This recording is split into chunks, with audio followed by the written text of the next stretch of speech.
Pour mettre en garde les croyants, les apôtres les avertirent dans Actes 20, 28 à 32. Prenez donc garde à vous-même et à tout le troupeau sur lequel le Saint-Esprit vous a établi évêque pour paître l'Église de Dieu, qu'il s'est acquise par son propre sang. Je sais qu'il s'introduira parmi vous, après mon départ, des loups cruels, qui n'épargneront pas le troupeau, et qu'il s'élèvera du milieu de vous des hommes qui enseigneront des choses pernicieuses, pour entraîner les disciples après eux.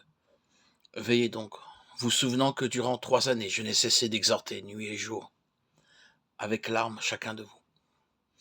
Et maintenant, frères, je vous recommande à Dieu et à la parole de sa grâce, à celui qui peut édifier et donner l'héritage avec tous les sanctifiés. Il leur dit que le diable serait actif, qu'il serait trompé par des hommes pervers.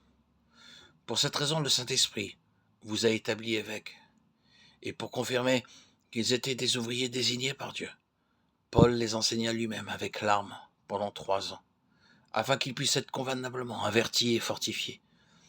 Nous savons par la parole de Dieu que l'ennemi, dans ces derniers jours, est plus actif que jamais, et que les croyants seront attaqués au moyen de toutes sortes d'armes, selon les stratagèmes de l'ennemi, par de fausses doctrines, de faux enseignements, l'oppression, la persécution, la souffrance, la pauvreté, les conflits, les faux ouvriers. Si nous ne les protégeons pas par un enseignement approprié, nous avons abandonné Dieu. Donnons un exemple. Les gens savent qu'il peut y avoir la guerre. Ils savent que les armes sont fabriquées en Russie. Ils savent que les Américains dépensent beaucoup d'argent pour avoir une défense nationale puissante. Ils admettent que le gouvernement doit dès maintenant élaborer des plans pour défendre le pays, ses alliés et ses amis. La guerre peut éclater, personne ne peut l'ignorer.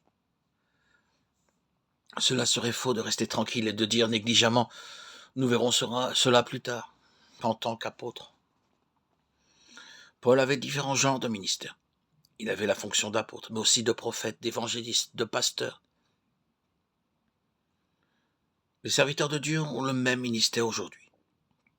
Mais l'accomplissons-nous? Si nous ne pouvons pas faire ce travail nous-mêmes, prions pour que Dieu lève des hommes afin que son troupeau soit protégé. Mais ne retardons pas le travail de Dieu. S'il ne vous a pas appelé pour ce ministère, alors mettez-vous s'il vous plaît à l'écart et n'intervenez pas dans le travail de Dieu. Laissez-moi vous dire qu'il y a non pas une, mais beaucoup de sévères attaques de Satan contre le peuple de Dieu. Il viendra comme un lion rugissant, ou même comme un ange de lumière. Nous, en tant que serviteurs de Dieu, nous sommes responsables du troupeau. Notre ministère est d'avertir le peuple et de pourvoir à sa protection spirituelle.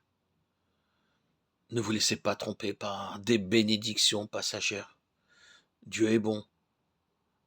Il s'en tient à son plan originel. Dans 1 Corinthiens 3,6, nous marquons que l'apôtre Paul a fait un pas en avant lorsqu'il admet « J'ai planté, Apollos a arrosé, mais c'est Dieu qui fait croître ». Il admet qu'il y a besoin de beaucoup de co-ouvriers et que bien qu'il soit apôtre, il ne peut suffire. Il y a des hommes que Dieu utilise pour planter, d'autres sont nécessaires pour arroser. Mais ils doivent travailler en union et en unité.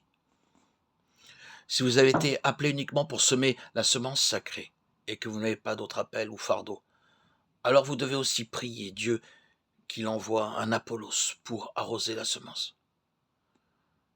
C'est ainsi que vous pourrez apprendre les leçons, l'expérience